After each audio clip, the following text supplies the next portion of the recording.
Hello, so today's lesson is focusing on 10.2 in your textbook, diversity within a community. So this is where we look at all the different types of species that are found in a community.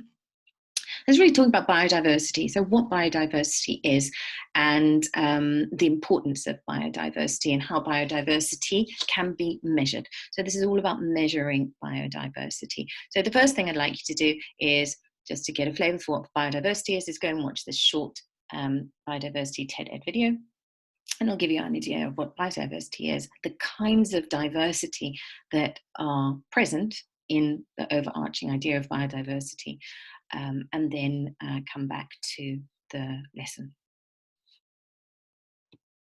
Okay, now that you've done that, let's just do a quick starter activity. This is a taxonomy question from last lesson. So just looking at species of catfish. So you've got a phylogenetic tree over here, which is showing you the relatedness of different species of catfish and showing you the nearest common ancestors. So use your knowledge of taxonomy to please answer this question. This should take you no more than 7 minutes. So if you could pause the video now and you can do the starter activity.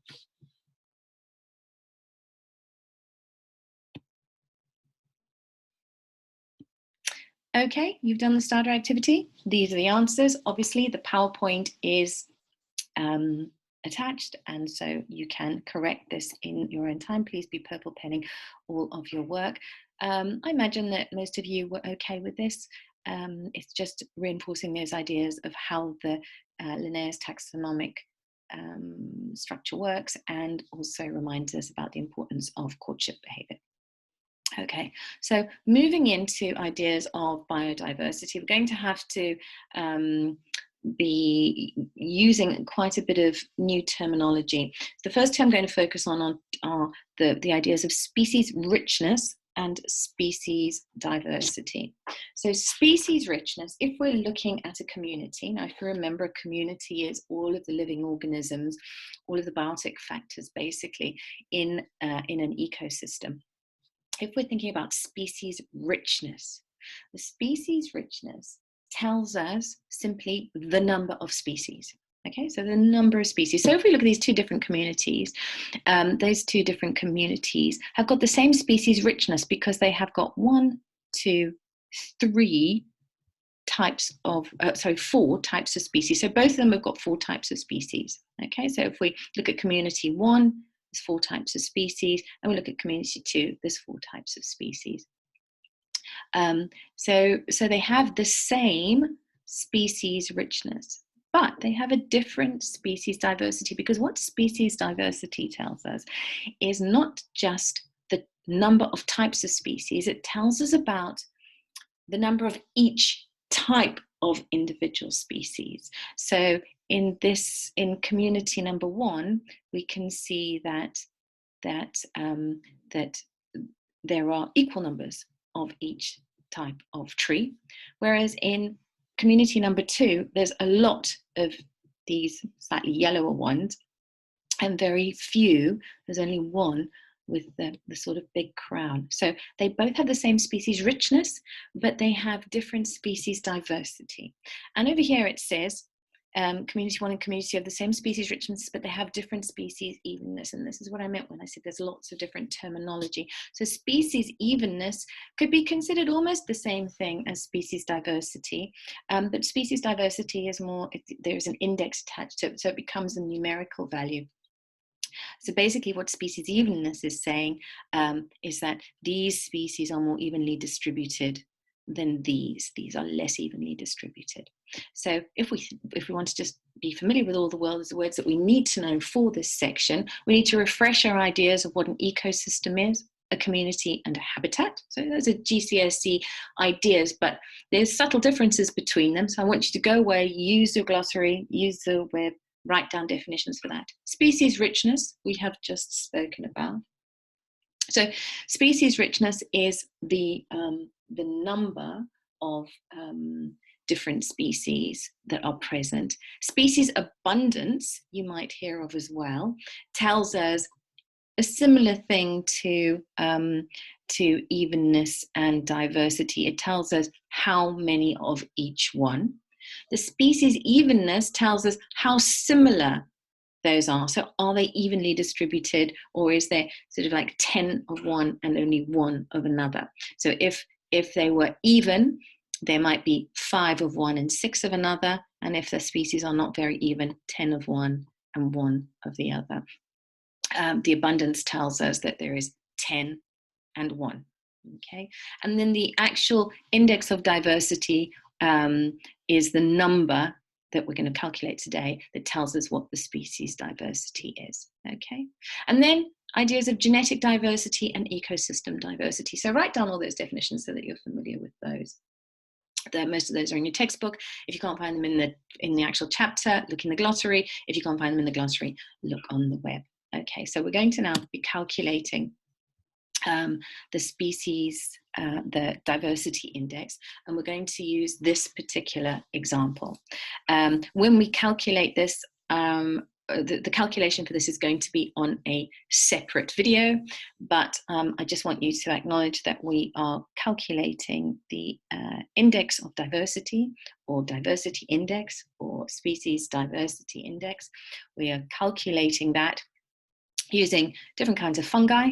So we've got 4 different species of fungi. So we have a species richness of 4. So let's see what other 4. There's the yellow one, there's the orange one, there's the brown one, there's the purple one. So here we have yellow, purple, brown, orange.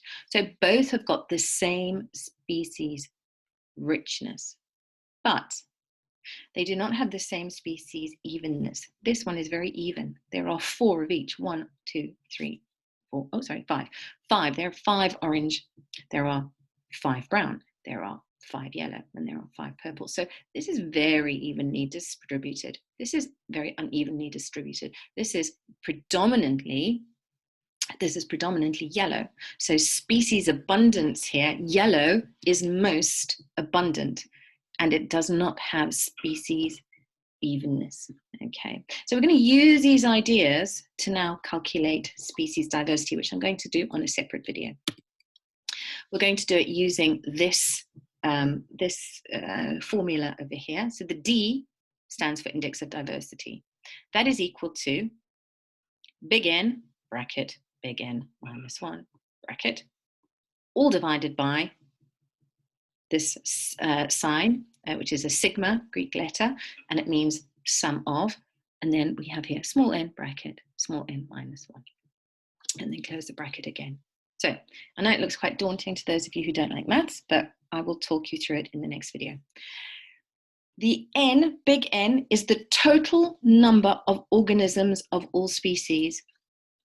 So if we go back here and we counted up all of these mushrooms, we know we've got 4 types of mushrooms in here. And there's 5 of each, so there are 20 mushrooms. So big N in this particular example is going to be 20, and it's 20 for both of them. Okay, it will always be the same. Then the small n is going to be the total number of organisms of each species. So we count up the number of each species. So there'll be 4 orange, 4 purple, 4 brown. Okay. And then we're going to add them all together. So I've made it sound very easy. It's not that difficult, but I'm going to show you on a separate video. Okay, so once you've done that, I would like you to use the information that you've gained from today's lesson, and I'd like you to complete this particular exam question.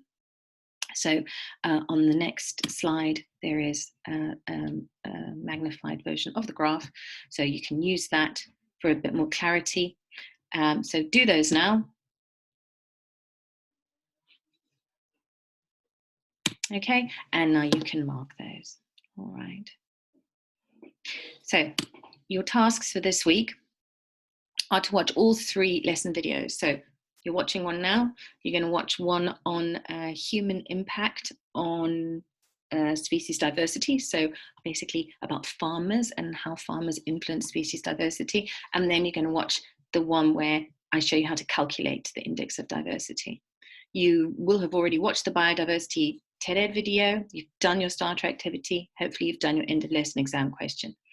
I want you to write out all the definitions that were on the previous slide. Then summarize the section on 10.2. Anything that you haven't covered so far in 10.2, summarize that.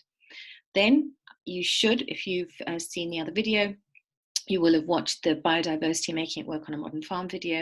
Then you're going to make a mind map of human activity on species diversity. So what does the farmer find easy? What does the farmer find difficult? So make a mind map of that. Think about it. Think about it from the productivity point of view of the farmer. Think about where he might make money, where he might gain money, because at the end of the day, the farmer is a business person and she needs to make money. So think about how a farmer can balance those things. Then I've given you some index of diversity exam questions, complete those and mark them. And when you submit your work, can I have the exam questions, the definitions and mind maps as photographs submitted to the team? As always, please ask questions on the posts, on the post section of the team if you are unsure of anything or stuck anywhere. So good luck with that, and I hope you enjoy it. Okay.